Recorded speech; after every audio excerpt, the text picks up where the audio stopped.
turn pressure into pleasure. I get nervous, you get nervous, everybody gets nervous under pressure. But the secret is that the most successful people turn pressure into pleasure. They use pressure as an advantage. Do you remember Michael Johnson? He was the famous sprinter at the Olympic Games in Atlanta. He won the 100 meter and the 200 meter dash. Well, he said he loves pressure. In fact, pressure made him run faster. Do you know Brandt Snedeker? He's the famous golfer on the PGA Tour. He says that when he's under a pressure situation, he sees it as a challenge. When he misses a green, he looks forward to getting up and down, which means chipping his ball onto the green and then making the putt. That's getting up and down. He looks forward to that. That's a challenge for him. So ultimately, he's turning the pressure of the situation into a challenge. Remember Annika Sorenstam? She's also a famous golfer from the LPGA Tour. Probably one of the most successful women golfers of all time. Well, in 2003, she actually competed against the men golfers on the PGA Tour at the Colonial Tournament.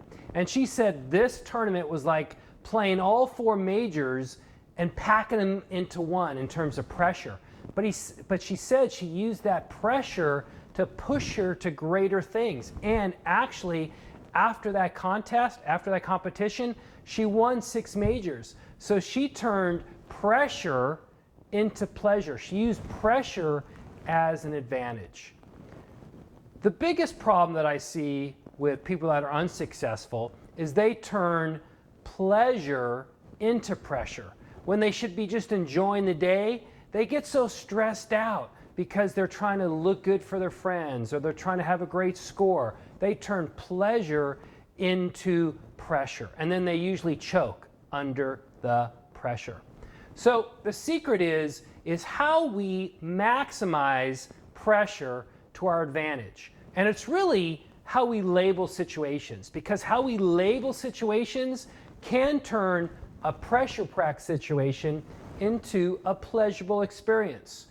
The way we interpret situations can make a situation become happy, it can make us sad, it can make us glad, it can challenge us. It depends on how we label a situation. I'll give you a perfect example.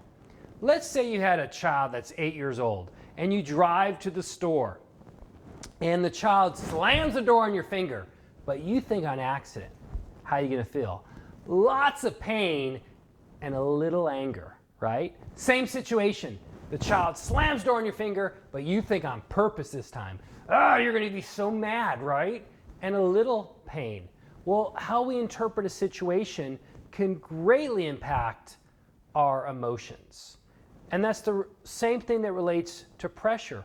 How we see a situation can greatly affect if it's going to be pressure-packed, or it can turn that situation into an advantage. So here's what I'd recommend. A few things in this regard. One is, when you have a client that puts a lot of pressure on you, or you have a colleague that puts a lot of pressure on you, you have to basically flip that around. And one of the greatest ways to flip that around and reinterpret the situation is to create a story about that client. Let's say you have a difficult client and you really don't want to work with that client and you just feel uneasy with that client. You feel a lot of pressure when you work with that client. Well, make up a story about that client so you see them in a different light. Here's a perfect example. I was working with a client. He had another client whose name was Dr. Boyle. My client was a financial advisor, and Dr. Boyle was this crotchety old man, and he really drained my client, who was a financial advisor. So I said, let's make up a story about this client. Let's say when Dr. Boyle was a young boy, he was on a fishing trip with his buddy Ed, and they were in the ocean, and a storm was coming. And his buddy said, we better turn the boat around. And Dr. Boyle said, no, the storm's is going to go around us. Don't worry about it. Well, it didn't. It caught him, capsized the boat, and Dr. Boyle's best friend, Ed, drowned. And I said to my client, the financial advisor, every time you work with Dr. Boyle, think about that story. And he told me the relationship got so much better. And I said, why? And he said, because now I see him through compassionate eyes and not through contemptful eyes. So how we see a situation can greatly impact whether it's going to be pressure-packed or a challenge or exciting. So when you have a pressure-packed situation, flip it in your mind. Think about it differently. Label it differently. And you're going to push your emotions in the right direction. You're going to be able to turn pressure into pleasure.